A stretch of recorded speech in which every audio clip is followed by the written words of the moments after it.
கர்த்தருடைய பரிசுத்த நாமத்துக்கு ஸ்தோத்திரம். இன்றைக்கு நம்ம பார்க்கக்கூடிய தலைப்பு யார் அந்த இயேசு பாகம் 3. இப்போது இன்றைக்கு இந்த பாகம் 3ல் நம்ம என்ன பார்க்க போகிறோம் அப்படின்னு பார்த்தா, நம்ம இயேசு கிறிஸ்து வேதத்தில் எத்தனை இயேசு இருக்கார்கள் அப்படின்றத நம்ம பார்க்க போகிறோம். இப்போ பாகம் 1ல் வந்து இயேசு கிறிஸ்து என்றால் யார், நசரேயனாகிய இயேசு கிறிஸ்துவும் அவருடைய 5 உத்தியோகங்களையும் பார்த்தோம். பாகம் 2ல் வந்து அந்தி கிறிஸ்து யார், அதாவது யார் அந்த இயேசுவில் அந்தி கிறிஸ்து அவனுடைய 5 உத்தியோகங்கள் அதையும் பார்த்தோம். இன்றைக்கு நம்ம பார்க்கக்கூடியது வேதத்தில் உள்ள இயேசுக்கள். அதாவது நம்ம நினச்சிட்ருப்போம் நசரேயனாகிய இயேசு கிறிஸ்து மாத்திரம்தான் வேதத்தில் கூறப்பட்ட இயேசு அப்படின்ட்டு. ஆனால் வேதாகமத்திலையும் வந்து பார்த்திங்கன்னா 3 இயேசுக்கள் நம்ம பார்க்குறோம். யாருன்னு பார்த்திங்கன்னா, முதலாவது நம்ம பார்க்கும்போது மத்தேயு 1ஆம் அதிகாரம் 21ஆம் வசனத்தில் ஒரு தேவதூதன் மரியாள் இடத்தில் சொல்லுகிறாங்க. என்னென்னா, அவள் ஒரு குமாரனை பெறுவாள், அவருக்கு இயேசு என்று பெயரிடுவாயாக, ஏனெனில் அவர் தமது ஜனங்களின் பாவங்களை நீக்கி அவர்களை ரட்சிப்பார் என்றான். அதாவது முதலாவது வந்து நசரேயனாகிய இயேசு கிறிஸ்து தான் வேதத்தின் முதல் இயேசு. அவர் யாருன்னா, ஏன் அவருக்கு அங்கே இயேசுன்னு பேரிடுறாங்கன்னா, தமது ஜனங்களின் பாவங்களை நீக்கி அவர்களை ரட்சிப்பார் அப்படின்னு சொல்லி அவருக்கு இயேசு என்று பெயரிடுகிறார்கள். இவர் தான் வந்து நம்ம இயேசு கிறிஸ்து என்று சொல்லி வணங்கக்கூடிய தெய்வம். பிதா குமாரன் பரிசுத்தாவி அப்படின்றதுல இவர் தான் குமாரன் ஆகிய கிறிஸ்து இயேசு. இவர் தான் நம்மளுக்கு வந்துட்டு தேவனுக்கும் மனுஷனுக்கும் ஒரு மீடியேட்டராக இருக்கிறாரு. இவர் வேதத்தின் முதலாம் இயேசு.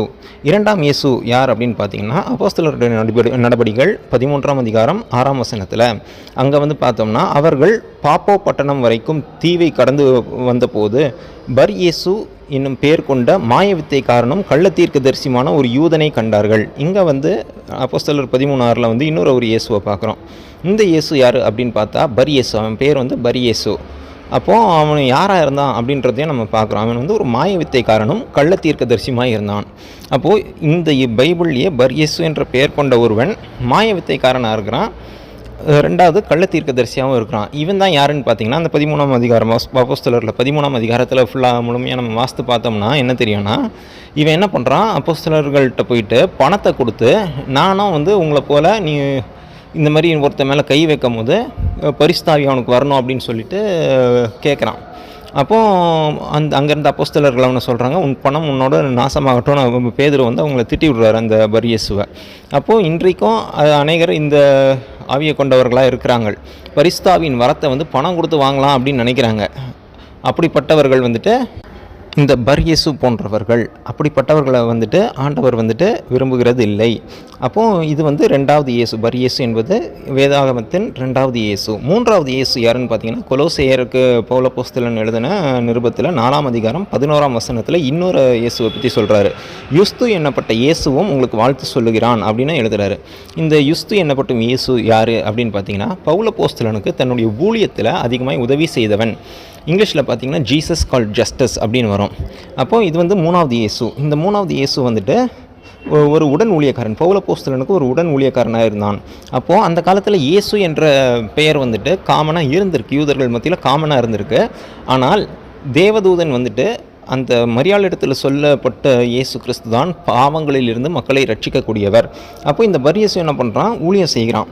ஊழியம் செய்யும் பொழுது அவனை வந்து என்ன பண்ணுறான், கொலோசியருக்கு வந்துட்டு பவுல் அப்போஸ்தலன் கூட சேர்த்து வாழ்த்து சொல்கிறான். இது இல்லாமல் இன்னொரு ஒரு விஷயத்தையும் நம்ம பார்க்குறோம். 1 கொரிந்தியர் 1ஆம் அதிகாரம் 23ஆம் வசனத்தில் பவுல் அப்போஸ்தலன் கொரிந்தியருக்கு எழுதும்போது என்ன சொல்கிறேன்னா, நாங்களோ சிலுவையில் அறையப்பட்ட கிறிஸ்துவை பிரசங்கிக்கிறோம், அவர் யூதருக்கு இடரலாகவும் கிரேக்கருக்கு பைத்தியமாகவும் இருக்கிறார். அதாவது இங்கே வந்து சிலுவையில் அறையப்பட்ட இயேசுவை பிரசங்கிக்கிறாங்க.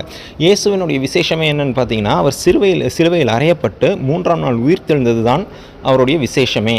ஆனால் இன்றைக்கு இந்த பவுல் அப்போஸ்தலன் இந்த நிருபங்கள்லாம் எழுதி முடித்து ஒரு 500 ஆண்டுகளுக்கு பிற்பாடாக இதே இயேசுவை போல ஒரு மாய்மாலை இயேசுவை ஒருத்தர் பிரசங்கிக்கிறாரு. அப்போது அவர் வந்து யாருன்னு பார்த்தீங்கன்னா, சிலுவையில் அறையப்படாத இயேசு.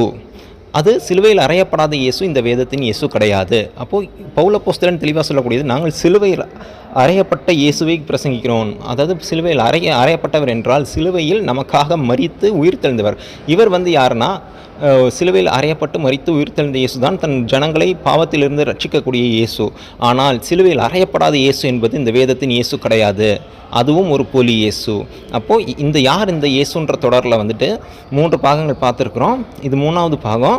இன்னும் தொடர்ந்து வரப்போகிற பாகங்களில் இந்தியாவில் வந்து யோகா படித்த இயேசு, திபெத் நாட்டில் போயிட்டு பௌத்த மதம் படித்த இயேசு, காஷ்மீரில் வந்து மரித்த இயேசு, இவர்கள் எல்லாம் யார் அப்படிங்கிறதையும் தொடர்ந்து பார்ப்போம். இப்போ இது நம்ம கட்டாயமாக கிறிஸ்தவர்கள் அனைவரும் தெரிந்து வைத்துக் கொள்ள வேண்டியது. ஏனென்றால் இயேசு என்ற பெயர் அக்காலத்தில் பொதுவான பெயராக இருந்தது.